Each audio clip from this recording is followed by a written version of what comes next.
Hey guys, welcome to my channel. Today we're printing a DJI accessory box for the Osmo Pocket 3. This print took about 20 hours to complete using the Bambu Lab PLA Basic for the main body and Overture TPU 95A for the flexible sections. I didn't design this case myself. I'll leave the link in the description and give full credit to the original creator. Alright, the print just finished, and honestly it came out incredibly clean. The layer lines look sharp, and everything feels strong and well built. Using PLA keeps the case rigid and clean, while TPU adds flexibility and protection where it matters the most. Now we'll assemble it and see how everything fits.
This is where everything comes together.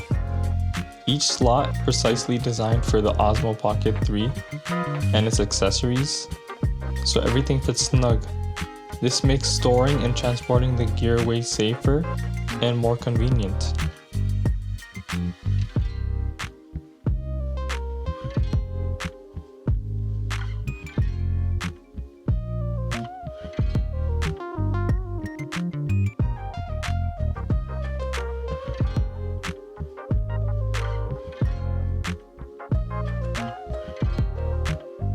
And here's the finished result.